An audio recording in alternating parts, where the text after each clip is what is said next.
ये 2-4 लोगों द्वारा किया गया क्राइम है या आपको लगता है इसके पीछे एक ऑर्गेनाइज्ड गैंग है? लफ्ज़ जिहाद और धर्मांतरण वेल प्लान्ड ऑर्गेनाइज क्राइम है, बहुत प्रॉफिटेबल धंधा है, बहुत बड़ी फंडिंग है। एफसीआरए के ज़रिए विदेशों से पैसा आता है, हुँ। अंदर हवाला के ज़रिए फंडिंग होती है। भारत में जो ड्रग का कारोबार होता है, उससे भी लफ्ज़ जिहाद धर्मांतरण की फंडिंग होती है।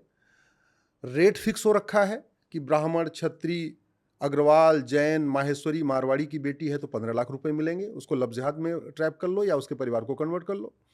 अगर वो यादव, पटेल, पाटीदार, ओबीसी जिसको हम कहते हैं, अगर वो पिछड़े समाज का है, मौर्य, कुशवाहा, तो अगर आप लड़की को ट्रैप कर लो या उस पूरे परिवार को कन्वर्ट कर दो, 10 लाख रुपए मिलेगा।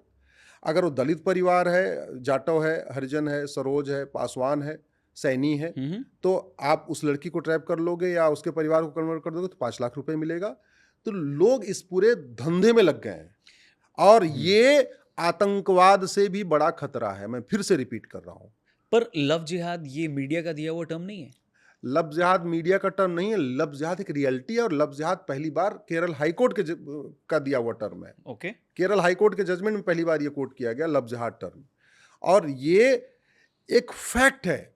मेरी पीआईएल चल रही हाँ, है हाँ। जिसमें मैंने आंकड़ों के हिसाब से बताया है, ऑन एन एवरेज 1000 बेटियां पर डे लफ्ज़ जिहाद का शिकार हो रही हैं। ये नंबर कहाँ से आया आपके पास? मैं आपको बताता हूं, और on an average per day 1500 परिवारों का धर्मांतरण होता है। ये मेरी पीआईएल चल रही, दोनों पे मैं इसके आंकड़े बताता हूं।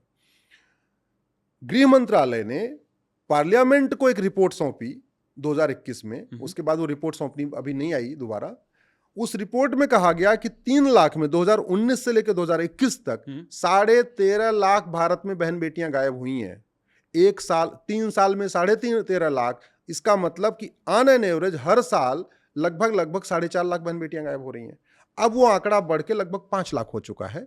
इस 5 लाख जो बहन बेटियां साल में गायब हो रही हैं, उसमें से 1.5 लाख के आसपास वापस मिल जाती हैं पुलिस के एफर्ट करने के बाद, नेताओं के इंटरफेयर करने के बाद, सोशल एक्टिविस्ट या सोशली थोड़ा मतलब वो होने के बाद। 3.5 लाख अभी भी वापस नहीं आ रही हैं। हुँ। 3.5 लाख वापस बेटियां नहीं आ रही, इसका मतलब साल में 365 दिन हो रहे हैं, 3.5 लाख नहीं आ रही, तो आने 1000 हो गया।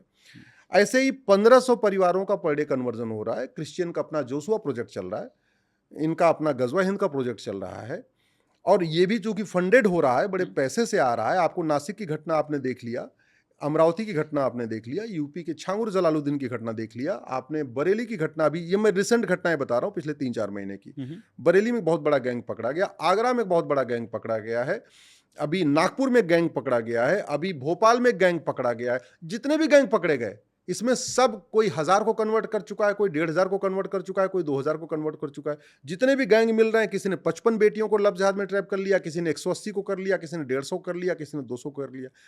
ये कोई मतलब ये संयोग नहीं है, ये वेल प्लान्ड प्रयोग है। क्यों? इसका कारण बताता हूं आपको। पहलगाम में आतंकवादियों ने आके 26 हिंदुओं को मारा, हुँ। जिसको हम ऑपरेशन सिंदूर उसके बाद किया गया। हुँ, हुँ। अब उसका इफेक्ट आप देखिए, जब प्रैक्टिकली उसका इफेक्ट क्या है कि 26 हिंदू कम हो गए, लेकिन वो 26 बेटियां बची रहीं, राइट। अब अगर वो दोबारा शादी करती हैं तो भी उनका परिवार चलता रहेगा, वो हिंदू बने रहेंगे, और नहीं भी करती हैं तो उनके जो अपने बच्चे बच्चे होंगे वो लेके रहेंगे तो भी वो हिंदू बने रहेंगे। तो पहलगाम में आतंकी घटना से क्या हुआ, 26 हिंदू कम हुए, हुँ। 26 परिवार कम नहीं हुए, 26 हिंदू कम हो गए। लेकिन अगर यही लफ्ज़ जिहाद के जरिए या धर्मांतरण के जरिए 26 परिवारों को कन्वर्ट कर दिया जाए, हुँ। तो उन परिवारों का परिवार, उनका परिवार, उनका परिवार, उनका परिवार, तो लफ्ज़ जिहाद धर्मांतरण कारण केवल हिंदू कम नहीं होता, हिंदुओं से नफरत करने वालों की संख्या बढ़ती है। क्योंकि जैसे वो कन्वर्ट हो गया, जैसे वो एक्स हिंदू हो गया, मतलब मैं इसके लिए टर्म यूज करता हूं एक्स हिंदू हुँ। या कन्वर्टेड हिंदू, वैसे ही वो राम से नफरत करेगा, कृष्ण से नफरत करेगा, शंकर जी से नफरत करेगा, आपके होली, दिवाली, दशहरा से नफरत करेगा, आपके वो सारे त्योहारों से नफरत करेगा, सारे विचारों से नफरत करेगा, नारी तू नारायणी के कॉन्सेप्ट से नफरत करेगा, वंदे मातरम से नफरत करेगा, भारत माता की जय बोलने से उसको दिक्कत आएगी, हुँ, हुँ। वसुधैव कुटुंबकम बेकार है। तो आपके पूरे एक तरीके से वो रहेगा भारत में, हुँ, हुँ। लेकिन उसकी सोच विदेशी होगी, उसकी वेशभूषा भी विदेशी होगी, उसका त्योहार विदेशी होगा, उसका विचार विदेशी होगा, सब कुछ विदेशी होगा। रहेगा केवल भारत में, खाएगा यहां, हुँ। रहेगा यहां, सोएगा यहां, धंधा व्यापार यहां करेगा, पैसा यहां कमाएगा, लेकिन वो भारत से एकदम कटा बटा होगा और भारत से वो हर तरीके से नफरत करेगा। सांस्कृतिक रूप से नफरत करेगा, त्योहारों के रूप से नफरत करेगा, देवी देवताओं से नफरत करेगा। और इसका एग्जाम्पल देख लीजिए, लफ्ज़ जिहाद में जो यहाँ नासिक में जो कन्वर्ट करने जो धर्मांतरण करा रहे हैं कौन है? सारे के सारे एक्स हिंदू हैं। अमरावती में जो धर्मांतरण कराने वाले सारे के सारे एक्स हिंदू। कमलेश तिवारी से कन्हैया लाल तक जितनी हत्याएं हुई हैं, ब्रूटल मर्डर हुआ है, किसने किया? सारे एक्स हिंदुओं ने किया। बुरहान वानी एक्स हिंदू, अफजल गुरु एक्स हिंदू, ये Memon Yakub Menon ex Hindu, Mumbai bomb blast ex Hindu, Ajmer में जो सेक्स स्कैंडल हुआ था किसने किया? एक्स हिंदुओं ने। तो पूरे भारत में भारत के लिए जो सबसे बड़ा खतरा है कौन कर रहा है? एक्स हिंदू कर रहे हैं, क्रिएट कर रहे हैं। पत्थरबाजी आप देख लीजिए, सारे अलगाववादी कौन है? सारे आतंकवादी कौन है? आप गूगल करिए डेजिनेटेड टेररिस्ट ग्रुप, आपको 60 आतंकवादी संगठनों का नाम मिलेगा। और ये भारत का दिया हुआ वो नाम नहीं है, और ना भारत का वो है, ये यूएन की डेजिनेटेड टेररिस्ट ग्रुप है, उसमें 60 आतंकवादी संगठन है। उसको आप देखिए, नाम से पता चल जाएगा कौन है ये। तो ये खतरा हमारे लिए, इसलिए मैं कहता हूं लफ्ज़ जिहाद हमारी राष्ट्र की सुरक्षा के लिए सबसे बड़ा खतरा है। आप उसको सीधा नेशनल सिक्योरिटी से जोड़? यस, हमारी पीआईएल में, और हमने इसको लिखा हुआ है हमने नासिक के बाद एक अलग से एप्लीकेशन फाइल किया, उसमें लिखा हुआ है कि आप लफ्ज़ जिहाद को राष्ट्र की सुरक्षा के लिए खतरा घोषित कर दीजिए, जिससे कि पुलिस नेशनल सिक्योरिटी एक्ट को लगाना शुरू कर दे, जिससे 1 साल तक जमानत ना हो। तो मेरा वही क्वेश्चन है कि अगर ये एस्टैब्लिश हो जाए कि लव जिहाद है या कन्वर्जन की कोशिश की गई है, तो लॉ में सज़ा कितनी होती है और क्या है? देखिए, लव जिहाद और कन्वर्जन के केस में, खासतौर पे कन्वर्जन के केस में कोई सेंट्रल लॉ नहीं है, स्टेट के अपने अपने लॉ हैं, और सबकी अपनी अलग अलग सज़ा है। किस स्टेट में सबसे सबसे ठीक तरीके से फॉलो किया जा रहा है? सबसे बेहतरीन कानून जो भी मुझे समझ में आया है वो आया है छत्तीसगढ़ वाला। ओके, वो अच्छा कानून है। नंबर 2 पे जो कानून आया है वो जो राजस्थान में आया है ओके, अभी 2025 में। ये 2 कानून बेहतरीन है, इनमें अच्छा प्रावधान है, इसमें आजीवन कारावास भी है, इसमें प्रॉपर्टी जब्त करने का भी प्रावधान है। अगर आदमी कन्वर्जन या लव जिहाद में पाया गया तो प्रॉपर्टी जब्त की जाएगी, प्रॉपर्टी जब्त की जाएगी, और उसमें उम्र कैद की सजा है। उसमें राजस्थान वाले में 25 लाख रुपए तक का जुर्माना भी है। ओके, ठीक है। तो राजस्थान और छत्तीसगढ़ का मॉडल बेहतरीन मॉडल है। छत्तीसगढ़ वाले में स्पेशल कोर्ट का भी प्रावधान है, बाकी और किसी में नहीं है। तो स्पेशल कोर्ट क्या करेगा? स्पेशल कोर्ट करेगा, साल भर के अंदर मैटर डिसाइड करेगा। अच्छा, ओके। और हुआ है कुछ केस आए ऐसा कोई? अभी चूंकि अभी रिसेंट आया है, इसलिए अभी इसका कोई रिजल्ट नहीं आ पाया। कानून अभी रिसेंट आया। तो अगर आप कह रहे हैं ये सक्सेसफुल होता है राजस्थान जैसे स्टेट में, तो पूरे सारे स्टेट्स को इसको फॉलो कर लेना चाहिए, कॉपी कर लेना चाहिए? नहीं, मेरा मानना है कि इसमें 2-3 और भी कमियां हैं। ओके, पहला, लफ्ज़ जिहाद धर्मांतरण राष्ट्र की सुरक्षा के लिए खतरा है, देश की एकता अखंडता के लिए खतरा है, हमारी संप्रभुता के लिए खतरा है। ये इनडायरेक्ट वॉर है, ये वेजिंग वॉर है। मैं सुप्रीम कोर्ट में बहुत जिम्मेदारी के साथ मैंने लिखा है, ये this is the waging war. अब मुगल नहीं आएंगे हमला करने, अब अंग्रेज नहीं आएंगे, अब ऐसे ही लफ्ज़ जिहाद धर्मांतरण के जरिए ही भारत पे कब्जा किया जाएगा। चाहे वो आपका जोशुआ प्रोजेक्ट है, चाहे आपका गजवा हिंद का प्रोजेक्ट है, वो यही है। इसलिए हमने ये कहा है कि सबसे पहले आप इसको ऑर्गेनाइज क्राइम डिक्लेयर करिए, इसको एक्ट ऑफ टेररिज्म डिक्लेयर करिए, इसको वेजिंग वॉर डिक्लेयर करिए, इसको सोवेरेनिटी के लिए खतरा डिक्लेयर करिए, और इसको नेशनल सिक्योरिटी के लिए थ्रेट डिक्लेयर करिए। तो जिससे 5 धाराएं और इसमें लगें। पहला एनएसए लग जाए, रासुका जिसको बोलते हैं। दूसरा यूएपीए लगे, अनलॉफुल एक्टिविटी एक्ट। तीसरा, इस पे ऑर्गेनाइज क्राइम की धारा लगे, बीएनएस की सेक्शन 111। इस पे एक्ट ऑफ टेररिज्म लगे, बीएनएस का सेक्शन 113। इस पे वेजिंग वॉर की धारा लगे, बीएनएस का सेक्शन 147।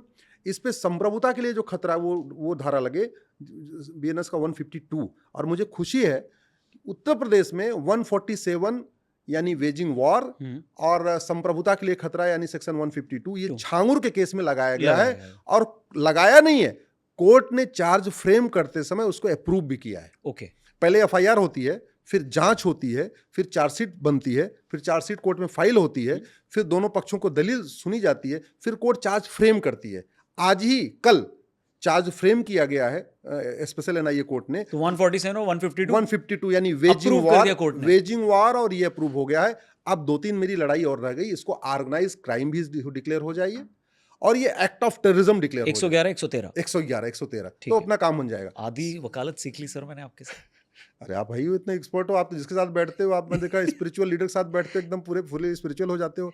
अब आपके पीछे किताबें शानदार लगी हुई, एकदम स्पिरिचुअल किताबें। भगवान की गुरुओं की कृपा है सर। बाकी तो आप ये कह रहे हैं ये अगर हुआ, 2 चीज उसमें और, इसमें सिटीजनशिप खत्म करने का प्रावधान अभी नहीं है। मेरा मानना है ऐसे लोग जो देश के साथ गद्दारी कर रहे हैं, मक्कारी कर रहे हैं, विदेशों से पैसा लेके भारत में गजवा हिंद करने की कोशिश कर रहे हैं, इनको भारतीय कहलाने का हक नहीं है, इनकी सिटीजनशिप खत्म होनी चाहिए।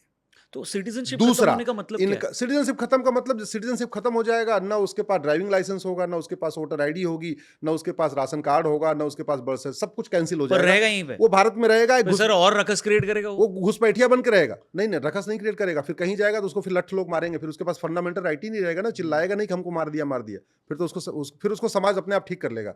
अभी तो चूंकि वो भारत का नागरिक बना हुआ है, तो कुछ भी उसके साथ होता है तो हाईकोर्ट सुप्रीम कोर्ट भागता रहे, मेरा फंडामेंटल राइट हमारा कहना है मानवाधिकार मानव का होना चाहिए, दानव का नहीं। जो लव जिहाद और धर्मांतरण कर रहे हैं ये दानव है, इनको कठोर दंड मिलना चाहिए। 100% प्रॉपर्टी जब्त हो, इनकी सिटीजनशिप खत्म हो और साल भर के अंदर इनको सजा हो।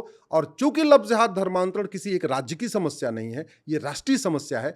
आर्टिकल 14 कहता है equality before law, equal protection of law, यानी कानून की छतरी सबके लिए एक समान होगी और समान अपराध में सबको समान दंड मिलेगा। अभी लव जिहाद धर्मांतरण में अलग अलग दंड है, यूपी में अलग दंड है, छत्तीसगढ़ में अलग दंड है, राजस्थान में अलग प्रोविजन है ना। समान अपराध समान सजा, जो क्राइम है तो सजा भी सजा होनी चाहिए। इसलिए मैं कहता हूं इसको पार्लियामेंट में तत्काल ले आना चाहिए और नया कानून न भी बनाए तो बीएनएस जो बना है ना, उसमें एक चैप्टर जोड़ दें, ऑफेंस रिलेटिंग टू लव जिहाद एंड कन्वर्जन, इतना जोड़ दें और उसी में काम हो जाएगा। और ये लॉ कमीशन करेगा या लॉ कमीशन रिकमेंडेशन संसद को देगा? नहीं, इसमें लॉ मिनिस्ट्री सीधे बिल ले आए, लॉ कमीशन की कोई टेंशन नहीं है। तो आपको लगता है इसका अपोज करेंगे लोग? इसको अपोज करने वाले तो हर चीज का अपोज करेंगे। वो तो अगर आप इंडिया को भारत कह दो तो भी अपोज करेंगे। क्योंकि जिस केरल हाईकोर्ट की आपने बात करी उसमें ये दलील जो आई मीन ये जो डिसीजन आया या ये जो टर्म आया, ये क्रिश्चियन कम्युनिटी ने बोला था कि हमारी लड़कियां कन्वर्ट हो रही हैं। नहीं, केरल में हो ही रही है। तो ये लव जिहाद तो उनका आया, मतलब कहने का मतलब है इसमें हिंदूज का टेक्निकली इन्वॉल्वमेंट नहीं है। इसमें क्रिश्चियन कम्युनिटी ने कहा कि क्रिश्चियन लड़कियों को इस्लाम में कन्वर्ट किया जा रहा है।